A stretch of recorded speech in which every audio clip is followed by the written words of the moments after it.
This is part one of our treehouse build. I thought I would use this model to give a little bit more information about what you'll be seeing in the build videos coming up. This has been our big family adventure for about the past year. The land is located on a few acres that are currently vacant. It is in northern Minnesota, and I'll use this to give a little bit of an introduction.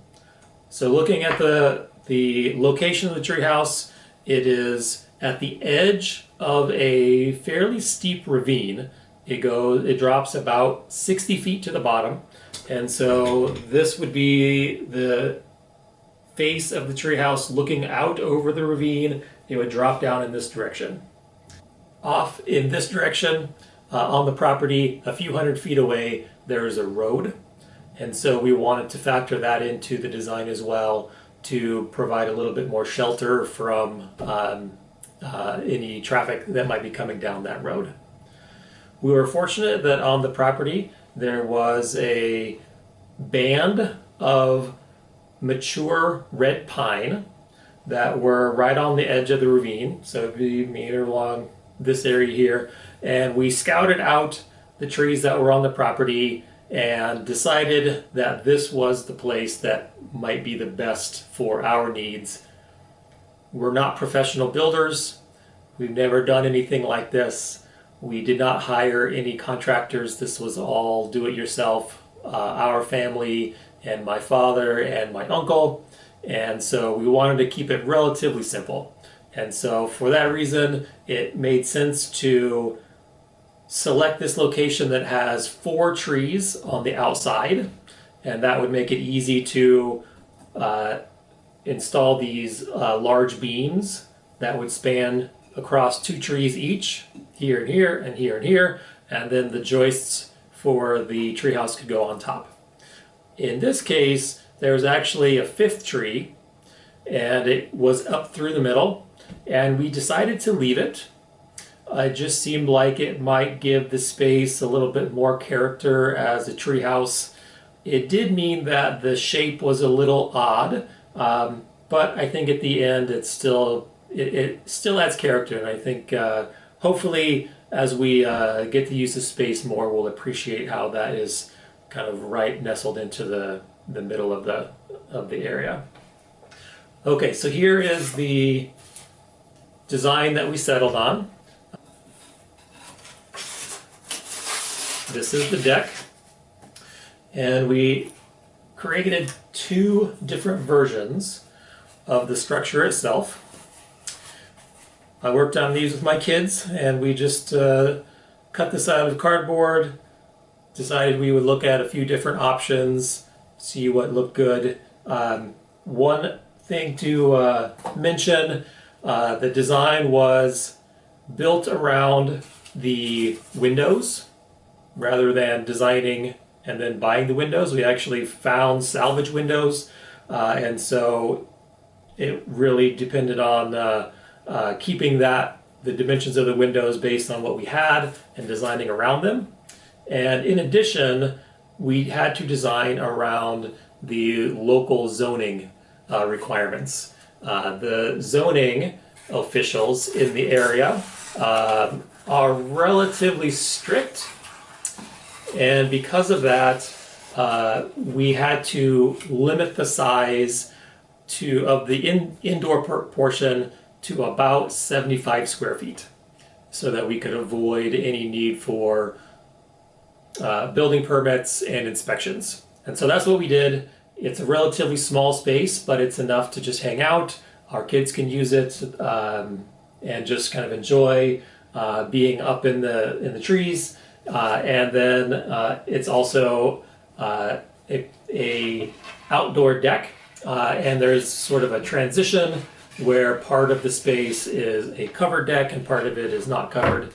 And what we would hope to do is maybe have some outdoor seating here out over the edge that would be looking down here.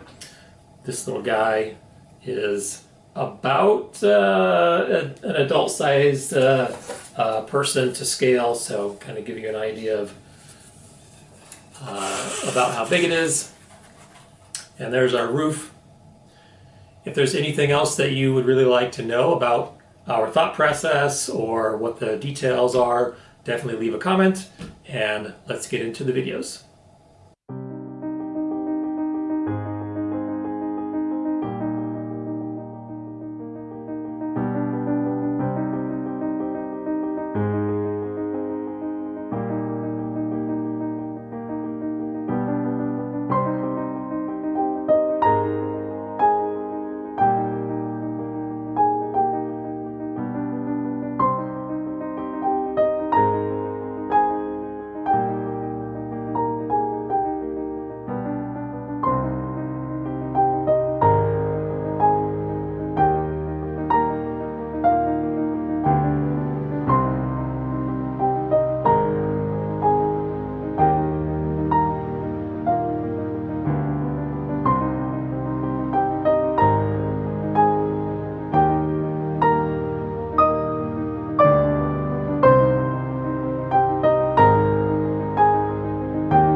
This is the setup we used for our tree attachment bolts. It's a water level. There's water with a little food coloring. And if you hold the one end to the first bolt and then go to another tree and hold the other end of the tube up to the point where it's level, put the other bolt in that location and you have it level.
This gives a little bit of an idea how we raised the two big beams.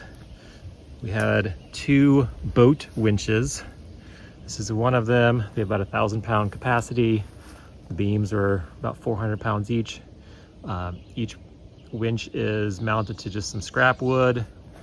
We use several straps. This is just one here. And then the wood is a few feet long. And then when we really used it, it was mounted to be on top of the tree attachment bolt, which was right here. So this would have been 10 feet off the ground, and then that rested on tree attachment bolt, And then the winch was several feet above the bolt, lowered the strap to the ground, wrapped it around the beam, and just hand cranked it up.